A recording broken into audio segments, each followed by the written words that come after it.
Okay, so for any of you who weren't playing along, we did just try to do a live stream. It didn't work. The Wi-Fi was spotty. We were getting intermittent connections, so... We're in Costa Rica. Bueno, sí, estamos en Costa Rica. Exactly. So, Okay. Technical issues. Yeah. Hey, you get what you get, right? So should we start again? Yes. So I'm Chris. This is... I'm Dorian, otherwise known as Mr. Mojo, the founder of Keto Mojo. That's right. Okay, so let's see. We did talk a bit of stuff on the live stream, but we're going to act like that never happened. Okay, so you got started pretty early on in the keto space. In fact, I got started on keto. I mean, you can't tell as much, but hey, I'm a lot healthier than I was. But I got started back in 2015, and I remember, so this is me thinking while I'm talking. At first, Keto Mojo wasn't around, and if you wanted to test your ketones, the only way to do it was the Precision Extra. Mm-hmm. And I remember you could go on eBay and buy gray market ones from Australia, and they wouldn't be $7 a strip. Yeah. Okay, for those of you who are new in the keto space, being able to pay less than $1 a strip is like amazing, because the incumbent people on the market were just the only people who were buying ketone strips were type 1 diabetics who had to test for ketoacidosis. And so they didn't care about a wider market or getting the price down. Mm-hmm. So there's your introduction. Go with it. Yeah, I mean, 2015, 207 pounds at that time. All my biomarkers were for metabolic syndrome, pre-diabetic, on antidepressants. So I went keto. Okay. And my weight over... Now, were you doing it for weight loss, or were you doing it for the other health benefits? I was doing it for two reasons. Okay. One, weight loss, and two, to get off the antidepressants. Okay. And I found that when I had my ketones between 1.1 and 1.7, I had that mental clarity, and I stopped taking the medication, and I had that joie de vivre. I felt like I was 24 again. I could take on the world. And that's when it was like the light bulb moment was like, why is this strip $7? Why? And I took it apart, and I just could not work out why. Sometimes you could find it for $4. Yeah. And I was like, whoa, that's like buy it up as much as you could at that time. So I think the tester was like 100 or 150 as well. Back in those days. Yeah. Anyway, sorry. So I drew up a list of 100 manufacturers, cross-matched that to the federal regulations, and went and basically took planes across the world to try and find a manufacturer who'd work with me. Oh, wow. And the business plan on the back of a cocktail napkin. Test 3 times a day for less than the cost of a latte. That was the business plan. Okay. A latte was that $3.50. Okay. So we launched. Depends on where you go. But. Yeah, we launched at $1 a strip.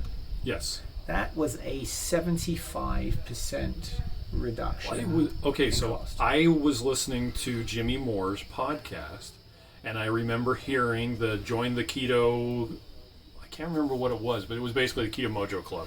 And if you join, you're guaranteed that they will be $1 a strip. And I think it was $100 for the tester. But I could be wrong. It was 60 when I launched. 60? Well, it might have been 100 for that. And then I cut a deal with Jimmy and said, Jimmy, use my meter, and we're going to charge $60, and we're going to guarantee $1 a strip. Yeah. And so I bought one, right? Like way back when, and I was tickled pink to be able to get these things because it was so much cheaper.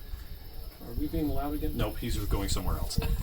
They're actually still shooting in there right now. So we're on the set of Reversed, which is a show that is talking about how to use ketogenic diets to reverse type 2 diabetes. And we're going to talk about some cool stuff going on in there right now. Do we give away the plot yet? Oh, sorry. Let's go back to where we were. Okay. So it was a lifetime guarantee. Yeah. And we would guarantee $1 a strip to our Founders Club members. Well, fast forward, we've never put the price up. We launched a new meter last October, and we dropped the price again by a further 20% on the strips. So they're now, for ketones, if you buy them on their own from the website, are now 80 cents. Okay. And we've also dropped the price of the meter from $60 down to $45, but now we include Bluetooth into it that connects to our brand new app that, I don't know if you tried it yet. I have it on my phone right here. We have the My Mojo Health Cloud Connector, which syncs to Chronometer, Biocanics, Lifomic. Soon to come will be Carb Manager. Does it go to Lifomic? Yes. Oh. And Heads Up Health. And we have a list of about another 20 or 30 that we're going to try and do as quickly as we can, as money allows. Well, I'm kind of using Chronometer as one ring to rule them all. And it's a fantastic product. Anyway, and I was really happy when I saw that. Yeah, I was jazzed. I have had some people complain that they don't like my graphs, and I'm like, well, I'm sorry you don't like my graphs on my app. So I tell you what, use Chronometer. They got great graphs, and you can just connect between the two. Or if you find another company that has even more graphs, we'll connect to them. So tell us who you want. But you can also use Apple Health Kit. Oh. You can do your glucose on that, and there's a little place on our app that you can actually email Apple and say, can you include ketones, please? So just do a bit of activism on it. Nice. Oh, that's awesome. Okay, so yeah, and one other thing that differentiates, let's kick back a little bit. The meter that you came out with does not only ketones, but it also does glucose. Correct. Why is that important? Well, if you're only measuring glucose or only measuring ketones, you're only seeing half the picture. Mm-hmm. It is the interplay between two of those that becomes so important. So if you measure your glucose and say you've got a 120 or a 100, does that mean you're in a state of nutritional ketosis? No, it doesn't. But if you are in a state of nutritional ketosis and you have got glucose, this is where you can get a really great GKI. Hold on. What's GKI? Glucose Ketone Index. And why is that relevant to anything? Well, it was Professor Thomas Seyfried of Boston College. What does he know? What does he know? What does he know? A lot. He's the preeminent researcher when it comes to keto and cancer. And the work that he's done is in mouse models. Remember, a mouse is not a human. So whoa. Since when? Have you ever seen the Twitter account Says in Mice? No, I have not seen that. Gosh. You're going to help me out here because I'm a Luddite. All they do is every time somebody posts a study, a mouse study, there'll be a big news thing about such and such causes blah blah blah in new study, and all he does is quotes it and says, "In mice." In mice. It's perfect. That's all he does. What is cool about Seyfried's work is it's gone from bench and is now being used in clinical. Oh wow. We're seeing some. Is he the one who's doing stuff in Turkey? Correct. Oh. With GBM, glioblastoma. Okay, wow. So they've taken that, and now the medical community is starting to do. He knows a lot. Right. Yeah. So that's how, and so they're doing it in GBM right now, glioblastoma for brain cancer, and we're happy to support Cedars-Sinai Hospital with a clinical trial that they're doing. What you might not know is my wife and I, who are the founders of Keto Mojo, we have also the Ketogenic Foundation, which is a 501c3 non-profit charity, and we fund clinical trials and studies into the efficacy and use of clinical therapies for the benefit of humankind. Because what we found is, talking to all our friends in the industry, is nobody's funding this science. Because where's the magic pill that's going to make the billions of dollars when you just eat great food? There was a Netflix show about that. Yeah. Okay. Anyway, that's why I threw that one. Yeah, you did. Okay, so Thomas Seyfried, GKI. Right. So what that was is if you take your glucose measurement in millimoles, how the Europeans do it, Americans still do milligrams per deciliter. So take milligrams per deciliter, divide it by 18, gets into millimoles. Then you divide that by your ketone measurement in millimoles. Or so you have both of them on the same measurement scale. Or if you don't want to do the math, use our meter and the app will do it all for you. Oh, there you go. So we like to make that easier. And so basically you're taking the ratio between those. And so ideally you're looking for tight control on your glucose, nice and low, a good amount of ketones. So say for instance you have a measurement of say 83 on your blood glucose, which is the perfect one, and you've got a good nice 0.1.5 on your ketones, you'll have a lovely ratio. I'm not going to do it in my head now. It's good though. So what you're not looking for is a glucose of say 150. No, nobody's looking for a blood glucose of 150. That's diabetic. Okay. Well, with like a ketones of 2.5 or something like that. Because if you get that high, it's your ratio of ketones and glucose isn't going to be as good. Yeah. Now GKI is looking for lower numbers, right? So look, let's do this one here. So let's put this up to the camera, which is right about there, and it's going to be back to front, but you'll see there, if I got it like that, I had a blood glucose of 89. Okay. I had ketones of 3.1, and so my GKI was 1.5, which is a very high therapeutic level. But, don't go chasing ketones. I had been fasting and been doing longer fasts, and I'm still getting the echo of those longer fasts. The therapeutic fast can sometimes have a profound effect. I used to be between 1.1 and 1.7 on my ketones solidly. Now I found, since I've been doing longer therapeutic fasts, that my ketones are getting regularly over the 2. But that's me, and I've been doing this since 2015. But other people, it might be different. I know a lot of people who they don't ever even get above 0.7. Yeah. Low ketones. I mean, Luis Vilsanor of Keto Gains. Oh yes. He's the guy who coined the frame. Don't go chasing ketones, chase results. He's a bodybuilder. He's like got guns that I could only dream of. But that's really weird, Luis. So I apologize about that. But he shows that using keto is not just about weight loss. You can actually bulk up. Yeah. But he's a classic example saying he never got high ketones. He was in the 0.4s and the 0.3s. So what we're measuring is what's in the tank. We don't measure how well your liver can produce ketones or how well your mitochondria can accept them. And Luis could be this like super efficient body that is making just enough ketones with his liver to the right balance for his mitochondria, so he's always in this low level. But that's an efficient machine. Some people can produce really high amounts of ketones. Their body can't accept it amount, so they go, oh look, I've got ketones of 4, isn't that fantastic? And then might be go like, well, no, how good is your mitochondria? Are you fat adapted? Yeah. Do you have that metabolic flexibility? Well, and at some point, you don't even use as much ketones because you are fat adapted. Yeah. Okay. Now, someone who so back to people who don't have high ketones. If they're doing a well-formulated ketogenic diet, they're probably going to have low glucose to match those relatively low ketones. Yeah. And so the ratio, and that's one of the things that kind of messes us up here in the U.S. Well, not here in the U.S. They're in the U.S. because we're in Costa Rica, where we use the milligrams per deciliter instead of the millimolars.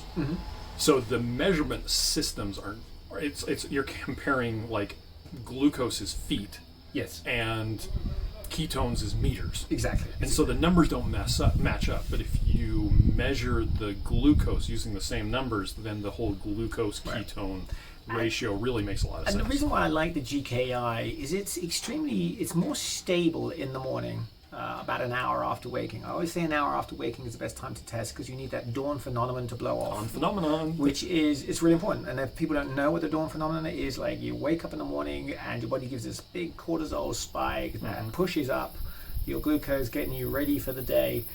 Just as like any stress gives cortisol, your glucose will go up. My first introduction to Dr. Jason Fung was his article about the dawn phenomenon. I had no idea that was a thing.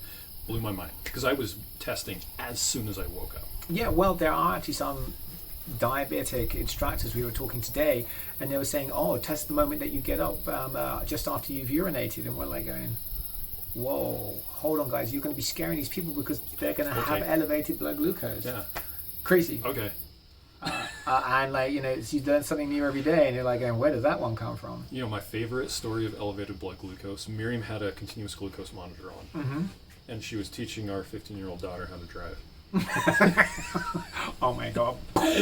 And her cortisol must have been going nuts because her glucose was, I think she got up to 125 or something like that. Yeah. And I think she was faster at that. It was nuts. Anyway, but then, if you think about that, imagine, there's a classic instance of that you could record. But now imagine that to a person who's going for a tumultuous time in their life. Imagine that somebody who's in a super stressful job or is having, and they're in this constant state of stress and this constant state of high glucose, which is causing them to secrete more insulin, to bind onto it, and they're on this roller coaster. I mean, that's why sleep becomes so important. Having that sense of community in place that gives you calm and puts you grounded. All of these things can start to have a profound effect to lower down your blood glucose. Yeah. Okay. So you made you have a ketone meter, right? Mm-hmm. So the first one that you came out with, and we did talk about that. One thing that differentiates the Keto Mojo from a lot of the other ketone meters is that you can do both glucose and ketones. Yeah. Now the original meter, if you wanted to sync it to your phone, it was kind of janky. I still have the one the old connector. Yeah, so what it was like the first meter we came out had no Bluetooth. And then we were like, okay, we've got to do Bluetooth. But then I thought, like, well, hold on, if I put Bluetooth in the meter, then all the people that have bought one before are going to be pissed off that I've just brought out something and it's sort of like negated what they bought. So we're like, well, we don't want to do that to people who have supported us. So we came out with this little, as you called it, janky, which I'm sorry. A little dongle. It was actually, it worked really well. And it was a way that we could do that to make sure everybody who previously bought could still have the utilization. It worked really well. Then we brought out that the next generation of that same meter, then we have Bluetooth incorporated, and then now we're on the third generation, which is on a brand new manufacturing platform. It's in my bag, right back there. The GK Plus. Yes. Yeah, the GK Plus in America, and it's called the GKI in Europe, and I'm going to give you a little story on this. So we first launched in Europe with the GKI meter. It was the first meter where on the meter you could actually calculate the GKI and GKI mode, and we were super stoked. And then we were going through FDA certification, and then the FDA said, no, you can't put GKI in that. So they sort of like went this to me. And so you said, okay. Exactly. So I was like, well, FDA, they said, we're going to call it the GK Plus because they wouldn't let us have the GKI. So for us, we were just checking for filming over there. Yeah, I'm just trying to see if they're telling us to be quiet or not. And so that's why it's called the GK Plus in America. And hopefully that over a period of time, eventually we'll have it on the meter once the FDA allows. I was about to say, I remember, because I actually got one early. Mm-hmm. With the understanding that I would write a review and post it, and I still haven't done that yet. Don't tell Gemma! Oh my gosh! I have all the pictures taken. Right. I have everything ready to go. I just need to actually publish the blog post. Wow. I'm sorry, mea culpa. No worries. Anyway, when I remember when I first saw it that it was talking about getting the GKI on the meter. Mm-hmm. But it's really not hard to get it on your phone. No, we're allowed to do it on the app, but not on the meter. So FDA approval is just weird. Well, it's very strange. Is that what you used to be able to do on the older style meters was you could have a little switch in the back to move it from millimoles to milligrams per deciliter. But now the FDA won't even allow you to do that. They say it's got to be in milligrams per deciliter because they don't want anybody to ever get confused. People don't understand that what we have is a class 2 medical device. Now there are ketone meters out there on their own that are not governed under the FDA rules. Well, they're not medical devices, right? They can get through as a sports device instead of a class. Now once you have glucose on it, you're in a class 2, which means that somebody is adjusting their insulin, and if they get that wrong, that can be very serious. So you have to be very, very strict on your standards and your quality to have glucose and ketones on your meter. You have to get all sorts of... Okay, that sucks, but I can see why. Government organizations, they're there for us. Okay, so but the app, it works really well. I actually... It might have been you I was talking to because I got that first. I got that meter. Mm-hmm. I installed the Android app, and it wouldn't work. And an update came out after I installed it, before I used it, that day. An update came out that fixed it. Yeah, I mean, it was great. We were working at one stage that we were doing new releases every 2 weeks as we were rapidly iterating. And the challenge with that I found now with building an app is if you work out the number of variations of Android devices, number of variations of iPhone devices, and different ones over the period of time, we're talking you're having to build like over 9,000 devices, each with different types of Bluetooth chips, and we use a BLE, which is a Bluetooth Low Energy standard, and it's where the pairing is done in the app instead of using the Bluetooth thing, in case you wanted to know. Yeah, thank you for being more technically minded than me. I hire some people who've got better brains than I have to work on. I was watching him set this all up, and I'm like, oh my God, how do you do it? I plugged it in, and I hit record. No, Bluetooth Low Energy is pretty cool. It's what, like, actually, it's what my Oura Ring uses, among other things. Yes. Anyway. It allows you to have greater battery span that is on it. It's for using shorter amounts of data set that you need onto it. So that's... The pairing is actually a little easier once the app is working, which and I was running Android 11 at the time. I was your edge case, like, why does this person what are they even doing? And I'm like, well, I guess I get to be the guy who takes all the pictures. We actually love edge cases. You know, I'm now sounding a little like a tech guy, but it's called chasing the nines. Oh, yeah. I think last look we had over 50,000 users of our app. Oh, wow. But we had this edge case with this one customer, and we're trying to work out why it wasn't working. And it turns out that this customer was in Thailand. And then we found out that he was using a Thai calendar, which is different to a Western calendar. Yes. But that was then affecting the sync. And we didn't know about it. So when you hear about the edge case and you kind of like dig in and you're like, so then we go out, we code, and a couple of weeks later we get it back on out. So if you have an edge case... This is why you use 64-bit Epic, guys. This is why you use that. Yeah. It's number of seconds since 1970, January 1st. That's it. You don't have to worry about calendars.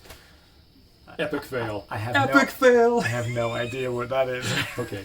It's why on computers, anytime like it doesn't know what the date is, it says January 1st, 1970. Okay, all right. Yes. In case you're wondering. Gotcha. That's anyway. why I hire tech people. Yes, it is. Right. I hire tech people now too. I just can't let it go sometimes. All right, so we were talking about this earlier.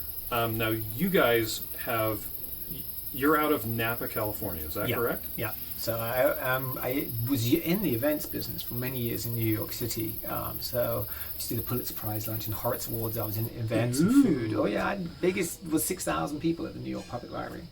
And then my wife and I, Gemma, came over to California, and we were saying, well, what can we do well? And we love food and we love wine. So we came to the Napa Valley and we had a career in the wine industry. My wife is actually a certified som.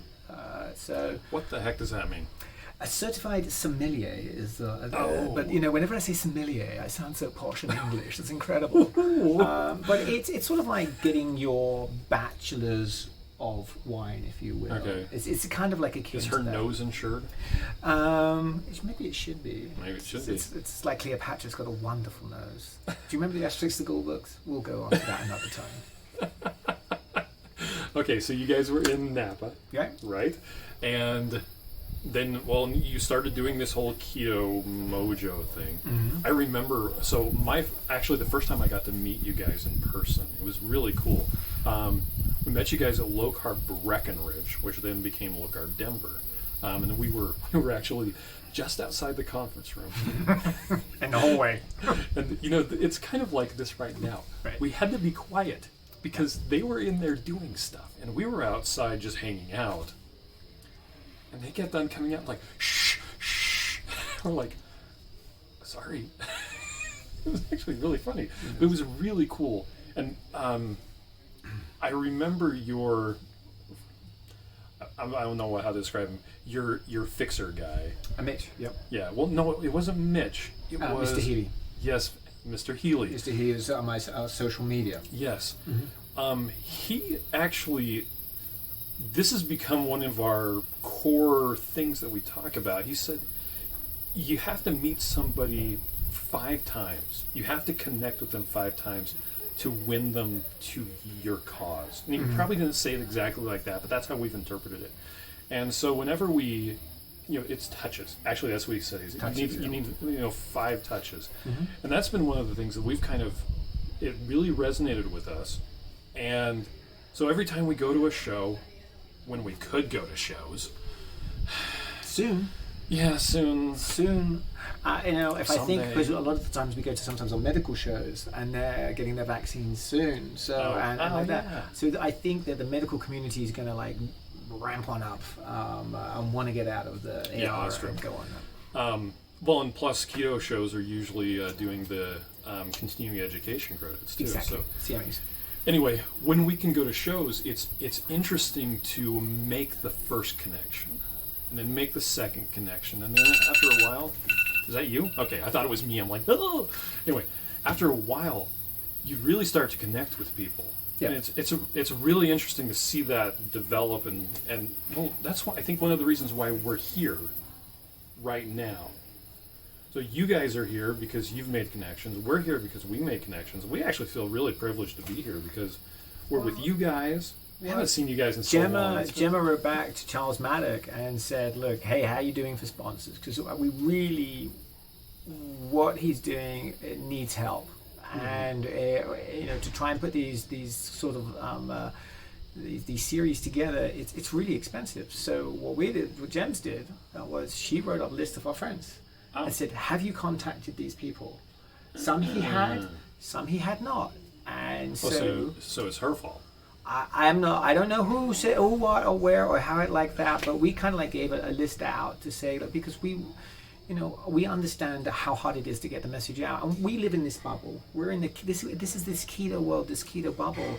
But really, type 2 diabetes costs America over $320 billion a year. Is that English billion or American billion? Doesn't matter. It's a lot of B's. Okay. Doesn't matter. It's a lot of B's. And if you think about that, and when you go like, how do you get the word out? And like, we can reverse type 2 diabetes with a well-regulated ketogenic diet. But the economic impact of that is astounding. Yes. I mean, you think about like that's just insane, and not just that. You think about the impact on people's lives. We're driving through Costa Rica today, and we're in a bus. Well, not a bus, a van, and we're stopped at a place waiting for someone to go. And I was looking into a restaurant, and there was this.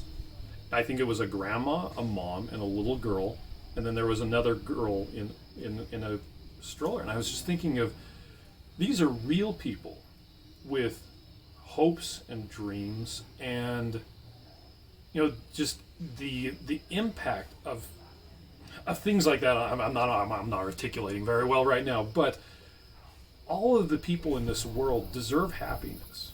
Exactly.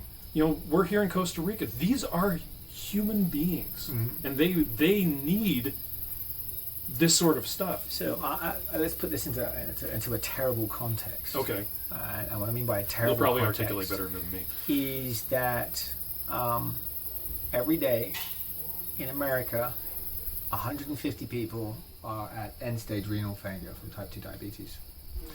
And then when somebody loses their life, that life is priceless. But a Harvard study came out, and they said that 1 year of life is worth $120,000. And when you get a type 2 diabetes diagnosis, your lifespan will be shortened by 10 years. Well, it's because type 2 diabetes is a non-curable progressive disease. Not. It's not. Oh. Is that the point of this show? Exactly. Virta Health in San Francisco have clinically proven that they can reverse the effects of type 2 diabetes with a well-regulated ketogenic diet. 55% of people reverse. That reverse means complete. They worked out that 61% came off all medications. 91% reduced down or came off or reduced their exogenous insulin. And there was a total of an 81% reduction in insulin. Well, it's a good thing that insulin's cheap. Yeah, right. The seventh most expensive liquid in the world, in America. Oh, I forgot. Okay. But that's huge. If I remember correctly from that study, one of the problems that they had was that the people on the control kept on seeing the results of the people on the intervention were like, no, I'm out. At what point should you stop the study because it's wrong to the people into the control? Oh, yeah. And yet that kind of control has been going on for the last 30, 40 years. So it's funny you said that. Dr. Ballerstedt. He was telling me about a guy who was doing clinical trial on pigs feeding, well, I can't remember if it was pigs or, anyway, it was an animal. They were feeding them the standard American diet. The effect on those animals was so bad that they actually, the lead guy in charge of the study, the veterinarian, stopped the study because it was unconscionable what eating normal human food was doing to these. And I'm pretty sure it was pigs because they're a monogastric just like us, and they have a similar result when they eat the standard American I diet. don't doubt that in any way, shape or form. Little did you know, my sister was a pig farmer for many years. Oh yeah. And I would go and visit her up on the pig farm, and they had all of these the wheelie bin things that you get in from supermarkets, which all the milk comes on in, and they would take all of the 2% milk that didn't get sold, and they're adding that 2% milk to the pigs. Think about it. Pig That's farmers know how to super fatten pigs. Bingo. And they're using all the food, the standard American diet, to do it, which is inherently wrong. And that study was stopped because of it, which is sort of like... I really need to send you that link. It was insane. Anyway, that's something that Dr. Ballard still likes to point out. 4-H participants, the kids who are learning how to be farmers, they'll often do dioramas about how you fatten pigs. Right. Everybody knows how to fatten pigs. It's not even up for discussion. And you feed them whole grains and skim milk, and it fattens them up just fine. All the time. Okay, so we're talking about diabetes, and we're talking about the importance of it. I don't remember if it was during the earlier live stream that failed, and I'm sorry about that.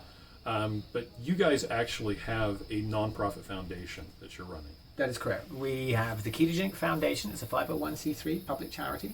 Okay. And that means it's tax deductible if you donate. Exactly. And Gemma and I were able to donate over $500,000 to give it to its seed money. And the goal of that $500,000 is to actually eventually create an endowment. And last year, the $500,000 made $40,000. Plus, we have a marketplace on our website, and that, I think your products are actually on it. They're supposed to be? I believe they are. And so if you click and buy through that, any affiliate monies, they'll say thank you very much, go actually to the foundation. And the same with everything on that link. So it's not having money that comes to us. We put it to the foundation, and we help fund clinical trials and studies into the efficacy and use of ketogenic therapies for the benefit of humankind. That was quite a mouthful. That's the statement that it says. Do you have it memorized? I do, actually, yeah. Oh, wow. Just want to make sure I get it right. Because I first said mankind, and I got told off by my wife, and it was like, no. Humankind. Humankind, yeah. People. So my faults are on my diction. Well, pardon my addiction. No, it's excuse my addiction. What show is that from? I think it's from The Matrix. Anyway, okay, so, yeah, we're here in Costa Rica. You've got the new ketone meters. They're super awesome. Now, one thing, do you want to bring up the program you guys are running with the meters? Program that we are running with the meters. Which program would that be? Okay, I guess we're going to bring it up anyway. So, for instance, I have one of the original meters.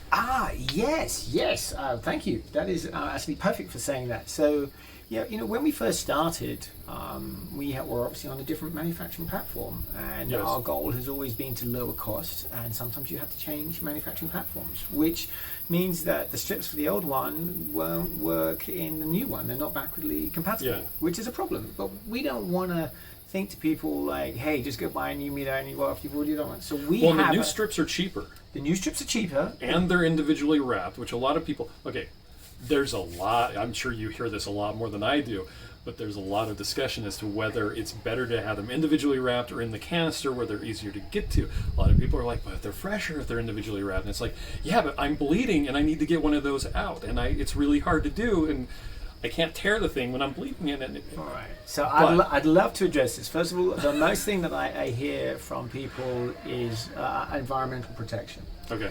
So the difference between having the canister, which is not recyclable because it has a dehumidifying liner, and the actual strips, when you measure the wrapper, is 1 gram.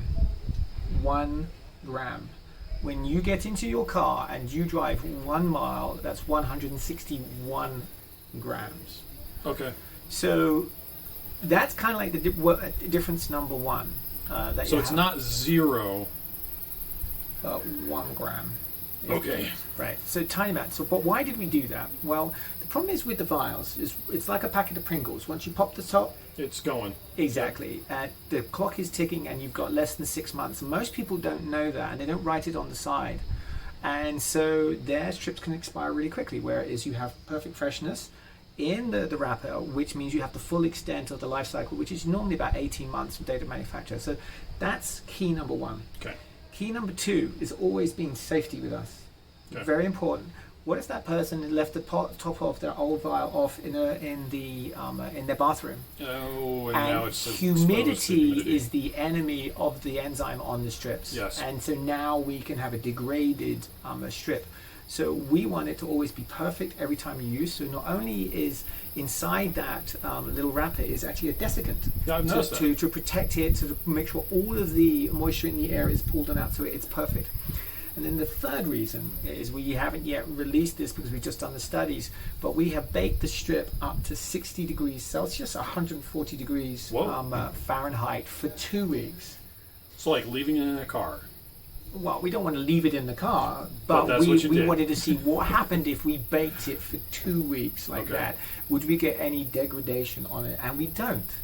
So now here we have something that's far more shelf stable.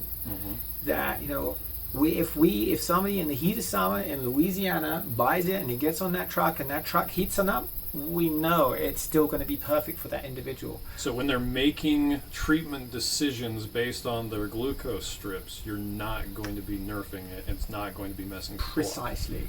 But then That's now important. it means that these strips can also go into hotter latitudes. Here we are in an equatorial region. Think about what's going on here. We've got high humidity. We get high heat in the summer. Now we have a product that is shelf-stable. So our goal is, how do we bring a very quality product to a greater amount of people so that we can lower the costs and affect outcomes, and so people can have healthier, longer lives. But I have an old meter. So you know what we do? What? For the price of a packet of strips, we will give you a free upgrade to our new meter. Buying the GK Plus combo pack on our bit like that, because, you know, for us it was a case of we didn't want to leave anybody behind. And it is very important to us that we give back to the community that's supported us like you did from the start. Okay.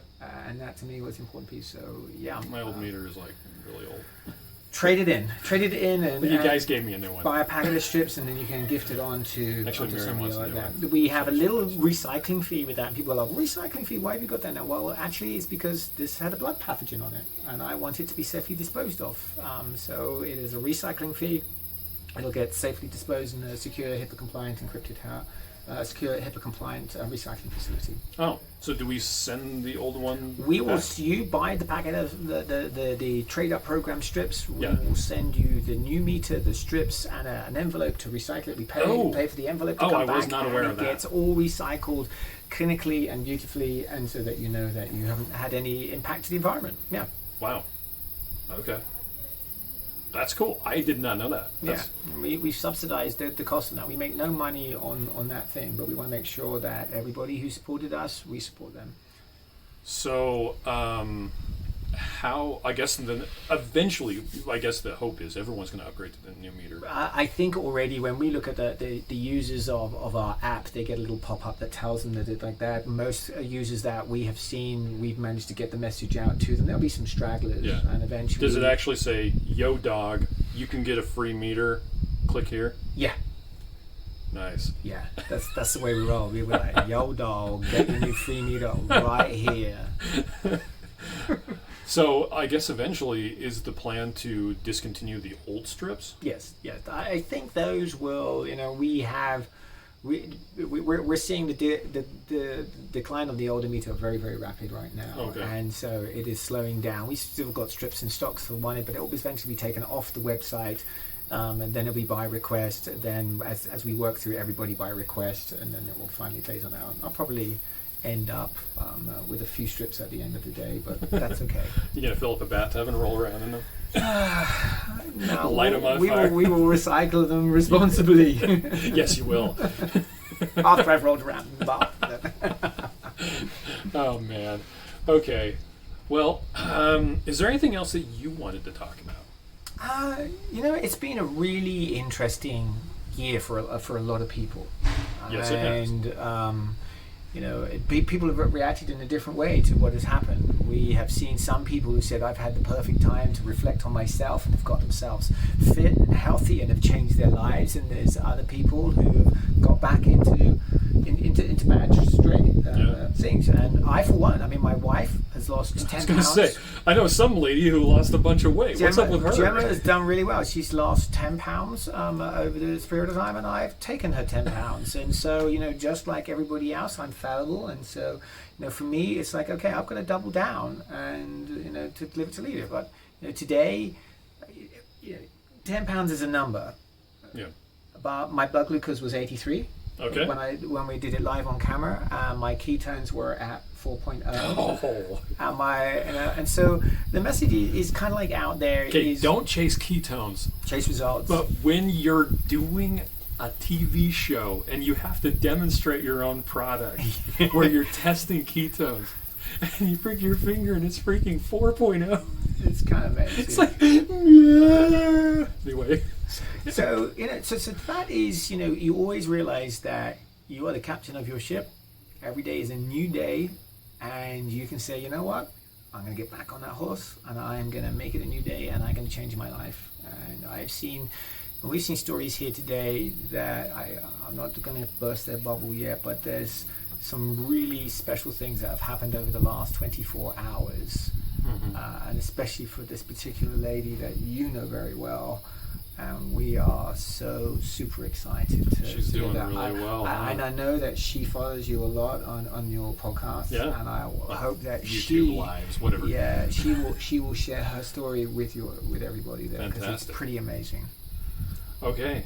Anything else you want to talk about? Every once in a while I do these and I'm just like, okay, let's go. And they're like, wait, no, I wanted to talk about it. I'm going to give you an ample opportunity. Okay, well, thank you so much, Dorian. Yeah. This would have been a lot better with Miriam and Gemma. Yeah, and live too. Yeah, it's true. Everyone's like, it's those guys again. Anyway, talking about us, not them. So thank you very much for listening in. Yes. And go to our website, ketomojo.com. Mojo.com. It's more than a meter. We do 15 new recipes almost every month. I get their emails. Exactly. They're pretty cool. We have licensed all of the Low Carb USA videos, so there's 147 hours of videos from all the best doctors in oh yeah. I did not know that. Oh, you just go to videos and like every great doctor, clinician, researcher in the ketogenic community, it's all there for free, because that's how we help Doug and Pam in what they're doing, because our goal is like, how do you knowledge is power. How do you empower people to affect change? So that's a great area. And then we've got our how-to guides and the marketplace that if you click through, you'll be giving to charity by the weight that you spend. So do that, ketomojo.com. Okay, thanks.